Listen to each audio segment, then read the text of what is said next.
Selamat siang, perkenalkan nama saya Intan Yamurti Ekayani.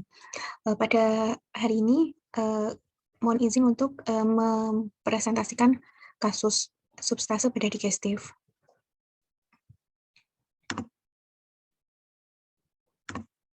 Dengan identitas pasien, nama Nyonya D, usia 28 tahun, jenis kelamin perempuan, pekerjaan ibu rumah tangga, nomor RM 0198XX, admisinya 16 September 2021. Keluhan utamanya nyeri perut, hamil 31 minggu.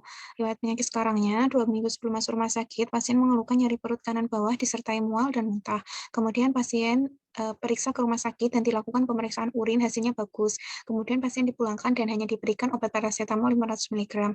Satu hari sebelum masuk rumah sakit, pasien mengeluhkan nyeri perut kanan bawah, dirasakan semakin tajam dan menjalar hingga ke selangkangan, sehingga pasien tidak mampu untuk beraktivitas. Kemudian pasien dirujuk ke Rumah Sakit Sarjito karena keluhannya tidak membaik. Lalu semakin mual dan muntah, tidak bisa BAB, nafsu makan menurun, dan tidak ada demam. Untuk riwayat penyakit dahulunya, disangkal DM, hipertensi, asma, alergi, jantung, hepatitis, keganasan. Untuk riwayat operasi sebelumnya ada. Untuk riwayat penyakit keluarganya, DM tidak ada. Ada hipertensi dari ibu, asma, alergi, jantung, hepatitis, keganasan tidak ada. Untuk lifestyle-nya, alkohol tidak pernah, merokok tidak pernah, narkoba tidak pernah, olahraga tidak pernah. Untuk makan makanan berlemak sering. Untuk pemeriksaan fisiknya, kondisi umumnya kompos mentis, tanda vitalnya untuk tekanan darahnya 127/85 mmHg, heart rate-nya 88 kali per menit, RR-nya 21 kali per menit, suhunya 36,5 derajat Celcius, skala nyerinya 9, kepala dan lehernya dalam batas normal, ekstremitasnya dalam batas normal. Untuk pemeriksaan fisik toraksnya, dari inspeksi simetris, lalu pectus excavatumnya tidak ada, ketinggalan gerak dan jejasnya tidak ada. Lalu palpasinya tidak terdapat nyeri tekan, tidak ada krepitasi dan pengembangan dada simetris, taktil fremitus normal, dan ictus cordis teraba. Untuk perkusinya sonor pada lapang paru semua, auskultasinya suara dada vesikular normal, rongki mengi ekspresi memanjang tidak ada, S1 S2 reguler, tidak ada bising dan galop. Untuk pemeriksaan abdomennya, inspeksi dinding abdomen tidak sejajar dengan dinding dada, auskultasinya peristaltiknya dalam batas normal, perkusinya timpani, palpasinya nyeri tekan ada di kuadran kanan bawah, lalu ada nyeri bone tenderness, massa tidak ada, supel, Rovsing sign, dan obturator signs ada. Untuk laboratoriumnya ditemukan eritrosit di bawah dari normal, hemoglobinnya juga di bawah normal, lalu hematokritnya kurang, lalu MCHC-nya di bawah normal, trombositnya lebih dari normal, lalu neutrofilnya lebih dari normal. Lalu dari albuminnya di bawah dari normal, kreatininnya juga di bawah dari normal. Untuk USG abdomen pada tanggal 16 September 2021, keterangan klinisnya suspek appendicitis pada gravida 31 minggu. Lalu telah dilakukan pemeriksaan USG lower abdomen pada pasien dengan klinis suspek appendicitis akut pada gravida 31 minggu dengan Rendextra ukuran 10,41 kali 4,67 cm, ekokontraktur normal, batas kortek, medula tegas, SPC melebar dengan gambaran banting tak tampak massa atau batu. Ada Rensinestranya ukurannya 10,66 kali 6,16 cm, ekokontraktur normal, batas kortek, medula tegas, SPC melebar dengan gambaran banting tak tampak massa atau batu. Untuk vesika urinarianya terisi cairan, dinding tampak reguler, tak menebal, tak tampak batu maupun massa.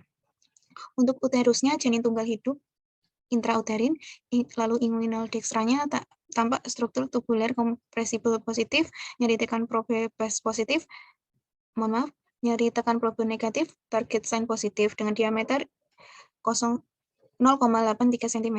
Kesannya dilatasi ringan appendix yang tervisualisasi masih dapat menyokong gambaran appendicitis akut. Lalu hidronefrosis grade 2 bilateral, lalu gravid uterus. Untuk diagnosisnya abdominal pain, OK, suspek appendicitis akut. Plannya awasi KUVS, USG abdomen upper dan lower abdomen, PP test, urinalisis, lab darah lengkap, proappendektomi. Untuk pembahasannya anatomi dan embriologinya, appendix merupakan derivat bagian dari midgut yang terdapat di antara ileum dan kolon ascendens. Cecum terlihat pada minggu ke-5 kehamilan dan appendix terlihat pada minggu ke-8 kehamilan sebagai suatu tonjolan pada sekum. Awalnya appendix berada pada apex sekum, tetapi kemudian berotasi dan terletak lebih medial dengan plica ileocecalis. Dalam proses perkembangannya, usus mengalami rotasi. Lalu sekum berakhir pada kuadran kanan bawah perut. Untuk appendicitis itu sendiri definisinya peradangan pada appendix vermiformis. Lalu tidak ada tanda gejala atau pemeriksaan yang bisa mengonfirmasi diagnosis semua kasus peradangan appendix. Namun 50%-nya ini dari kasus ini mempunyai gejala spesifik seperti anoreksia, nyeri periumbilikal, diikuti mual, nyeri RLQ, dan muntah. Untuk etiologinya itu ada obstruksi dan infeksi hematogen. Untuk obstruksinya sendiri itu bisa jadi dari sumbatan dalam lumen, seperti jenisnya fekalit, lalu corpus alineum, telur parasit, lalu ada bengkokan atau tekukan appendix, lalu ada mesoappendix yang pendek dan adesi di sekitarnya, lalu ada pembesaran folikel limfoid, appendix di tunika submukosa, lalu ada stenosis obliterasi appendix, lalu ada pseudoobstruksi. Lalu untuk infeksi hematogennya itu 10-20% kasus penyebaran secara hematogen. Untuk organisme penyinfeksinya seperti Yersinia species, lalu adenovirus, cytomegalovirus, actinomycosis, mycobacterio species, Histoplasma species, schistosoma species, pinworm, dan Strongyloides stercoralis. Untuk penegakan diagnosisnya perlu dilakukan anamnesis, yaitu nanti ditemukan nyeri perut. Tahap awal terjadi hiperperistaltik untuk mengatasi obstruksi, sehingga nyeri visceral dirasakan di seluruh perut pada epigastrium dan regio umbilikal. Tahap lanjut nyeri somatik dirasakan di RLQ, seperti ada McBurney point. Lalu anoreksia, mual muntah, akibat adanya aktivasi vagus, lalu ada obsivasi, febris, atau komplikasi infeksi akut. Lalu dilakukan pemeriksaan fisik. Yang pertama dilakukan seperti inspeksi. Biasanya inspeksi ini tidak ditemukan gambaran spesifik. Biasanya kembung sering terlihat pada komplikasi perforasi. Lalu ada penonjolan perut kanan bawah, bisa dilihat pada massa atau abses periapendikuler. Lalu tampak perut kanan bawah tertinggal pada pernafasan. Untuk auskultasinya, seringnya ditemukan normal. Lalu peristaltiknya dapat hilang karena ileus paralitik pada peritonitis generalisata akibat appendicitis perforata pada keadaan lanjut. Lalu bising usus tidak ada karena peritonitis. Lalu perkusi biasanya ditemukan terdapat nyeri ketok. Lalu peka hati, jika terjadi peritonitis, peka hati ini hilang karena bocoran usus. Untuk palpasinya, nyeri yang terbatas pada regio iliaka kanan atau Bloomberg sign bisa disertai nyeri tekan seperti Rovsing sign atau nyeri tekan lepas. Lalu ada defense muskular menunjukkan adanya rangsangan peritoneal periatel. Lalu pada appendicitis rectocecal atau retroilial diperlukan palpasi dalam untuk menentukan adanya rasa nyeri. Untuk appendicitis ini ada pemeriksaan fisik spesifik seperti Pessoa sign, yaitu pada appendix retrocecal bila dilakukan regangan pada M. psoas dapat menyebabkan nyeri.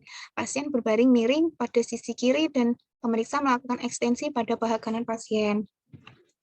Lalu selanjutnya pemeriksaan obturator sign. Pemeriksaan ini nanti akan muncul pada pasien dengan posisi appendix pelvic dilakukan dengan melakukan rotasi interna pasif pada posisi paha fleksi. Lalu ada Rovsing sign, itu nyeri pada kuadran kanan bawah pada pemeriksaan di kuadran kiri bawah. Penekanan di kuadran kiri bawah. Lalu ada Dunphy sign, nyeri yang bertambah saat batuk. Ini untuk penentuan tindakan itu dapat ditentukan dengan Alvarado score, yaitu 0-3 discharge, 4-6 evaluasi, CT lebih dari 7 konsul bedah, lalu untuk menentukan diagnosisnya 5-6 compatible diagnosis of acute appendicitis, lalu 7-8 probable appendicitis, 9-10 itu very probable acute appendicitis. Lalu variabelnya ada migraine of pain to the right, anorexia, nausea, vomiting, tenderness in the right lower quadrant, rebound pain, elevation of temperature, leukosit yang lebih dari 10.000, lalu shift of WBC count to the left, untuk maksimal skornya 10. Untuk pemeriksaan penunjangnya bisa ditemukan nanti jika laboratoriumnya hemoglobin dan hematokritnya dalam batas normal, lalu ditemukan angka leukositnya lebih tinggi, LED-nya tinggi pada appendicitis infiltrat. Lalu untuk foto polos abdomen, appendicitis akut tidak banyak membantu. Mungkin akan ditemukan dengan fekalit di RLQ sesuai dengan lokasi appendix. Lalu selanjutnya ada CT scan, lalu USG ini banyak ditemukan dan digunakan untuk diagnosis appendicitis akut. Nanti appendicitis beradang tampak sebagai lumer tubular dengan diameternya lebih dari 6 mm.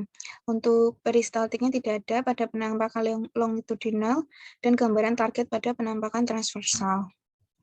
Untuk manajemennya ada dua, non-surgical treatment dan surgical treatment. Untuk non-surgical treatment bisa diberikan antibiotik dan analgesik. Jika diperlukan surgical treatment, bisa dilakukan appendektomi. Terima kasih dokter, mohon asupan.